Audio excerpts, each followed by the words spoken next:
Doctor Ajay हार्दिया साहब से बात करते हैं, जो कि मैनेजिंग डायरेक्टर हैं देवी अहिल्या कैंसर हॉस्पिटल इंदौर के। डॉक्टर हार्दिया साहब, आप एक सफल कैंसर रोग विशेषज्ञ हैं जो बिना कीमो, बिना रेडिएशन के माध्यम से कैंसर का इलाज करने के लिए मशहूर है। मैं जानना चाहूँगा कि आपने अपने जीवन में इसकी कल्पना कैसे की? नमस्कार। नमस्कार। देवी अहिल्या कैंसर हॉस्पिटल पूरे वर्ल्ड में, पूरे देश में, इंदौर के अंदर एक यूनिक ट्रीटमेंट के रूप में जाना जा रहा है। हम सब जानते हैं कि कैंसर जब होता है तो ट्रेडिशनली 3 प्रकार से उसका इलाज किया जाता है। सर्जरी होती है, कीमोथेरेपी होती है, रेडिएशन होता है। परंतु देवी अहिल्या हॉस्पिटल बिना कीमोथेरेपी और बिना रेडिएशन के हम लोग कैंसर का इलाज कर रहे हैं। और वह कैंसर किसी भी स्टेज का हो, फर्स्ट स्टेज का हो, 3rd स्टेज का हो, 4th स्टेज का हो, या डेथ टू बेड या 5th स्टेज का हो, जहाँ पर हमारे ऑन्कोलॉजिस्ट बोलते हैं कि अब घर ले जाके मरीज की सेवा करिए, उस स्टेज में मरीज हमारे पास में आते हैं।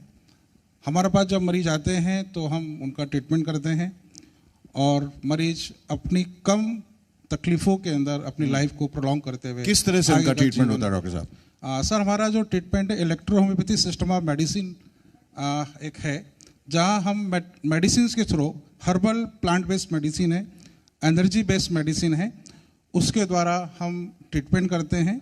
हमारी ये मेडिसिन का हम एक्सटर्नल एप्लीकेशंस करते हैं, इंटरनल दी जाती है, इंजेक्शंस के रूप में दी जाती है, आईवी के रूप में दी जाती है, साथ के अंदर हम खाने के लिए देते हैं, पीने के लिए देते हैं। हमारी जो इलेक्ट्रोपैथी मेडिसिन है ये एंटी इन्फ्लेमेटरी है, एंटी एनाल्जेसिक है, एंटीऑक्सीडेंट है। जनरली हम देखते हैं कैंसर जब होता है तो कैंसर के सेल हाइपोक्सिया होते हैं, ऑक्सीजन खाने का काम करते हैं, और इस कारण से कैंसर के अंदर पेन स्टार्ट होता है। और जब पेन एक बार स्टार्ट होता है तो ही कीमोथेरेपी या रेडिएशन दिया जाता है। और एक बार कीमोथेरेपी रेडिएशन देने के बाद दोबारा रिकरेंस होता है तो उस मरीज का इम्यूनिटी लेवल बहुत कम हो जाता है, इसलिए वॉमिटिंग, डिसेंट्री, डायरिया, अन कॉम्प्लिकेशंस होते हैं और पेशेंट नशे में पड़ा होता है, बहुत तकलीफ होती है। तो उस स्टेज के अंदर हमारी जो इलेक्ट्रोपैथी सिस्टम मेडिसिन है वो एंटीऑक्सीडेंट होने के कारण, एंटी इन्फ्लेमेटरी होने के कारण, एंटी एनाल्जेसिक होने के कारण वो वहाँ का पेन को रिलीव करती है, ऑक्सीजन का सप्लाई बढ़ाती है, एनर्जी का सर्कुलेशन बढ़ाती है। और कैंसर का जब दर्द समाप्त होता है तो पेशेंट फिर खाने पीने लगता है और मरीज फिर अच्छे होने की कंडीशन में पहुँचता है। जब आदमी या कोई भी पेशेंट डिटेक्ट करता है कि उसे कैंसर है तो वो अक्सर कीमोथेरेपी कराता है, रेडिएशन कराता है, या कैंसर स्पेशलिस्ट के पास जाता है। जब वो हर जगह से निराश हो जाता है तब आपके पास आता है या शुरुआत में भी आते हैं? सर, मैक्सिमम पेशेंट तो हमारे पास 80-90% वही पेशेंट हैं जो हर जगह से निराश होते हैं। तो तब तक देर नहीं हो जाती है? जो टाटा से, एम्स से अपना ट्रीटमेंट करा चुके होते हैं, सर्जरी करा चुके होते हैं, और जब ऑन्कोलॉजिस्ट बोलते हैं कि अब इनकी सेवा करिए, अब हम कुछ नहीं कर सकते हैं, मतलब कीमोथेरेपी के बाद फिर रिकरेंस हो गया और फिर तकलीफ हुई, तो उस स्टेज के अंदर कीमोथेरेपी नहीं दी जा सकती है।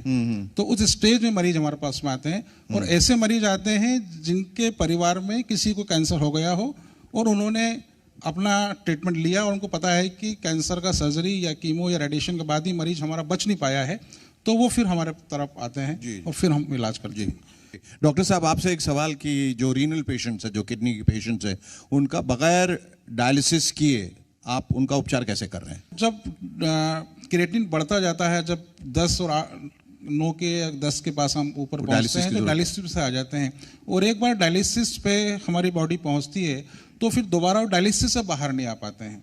मतलब वो इरिवर्सिबल है? रिवर्सिबल है, रिवर्सिबल है। अच्छा। हमारा जो इलेक्ट्रोपैथी ट्रीटमेंट है उसमें रिवर्सिबल है। ओके। क्योंकि मशीन पे एक बार जाने के बाद फिर वो रिवर्स नहीं हो पाती है, फिर हमें किडनी ट्रांसप्लांट ही करना होता है। वो बहुत ही एक्सपेंसिव है, बहुत मुश्किल काम होता है।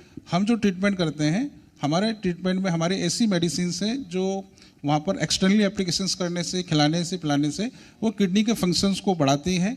और हम हमने हाइड्रोथेरेपी एक होता है जिसके अंदर पेशेंट को हम 40 डिग्री टेम्परेचर पर लगभग 1.5 से 2 घंटे तक हम उसको वहाँ पर हम पानी में बिठाते हैं नेक तक, और उसकी जो किडनी है सेल्फ डायलिसिस करना स्टार्ट करती है, यूरिन का फ्लो बढ़ना स्टार्ट होता है, और धीरे धीरे हम देखते हैं 6 महीने 8 महीने तक यदि वो हमारा ट्रीटमेंट ले ले तो वो डायलिसिस से बाहर आके और रिवर्स हो जाती है वो, पेशेंट ठीक हो जाता है। मैं चाहूँगा कि आप जिस दिशा में प्रगति कर रहे हैं और उसका भी फल एक तरह से असर ये होगा कि समाज में जो हम लोग गलत खा रहे हैं या जो कृत्रिम चीज़ों पर ज़्यादा सहारा है उस पर वो डिपेंडेंस जो है वो कम होगा।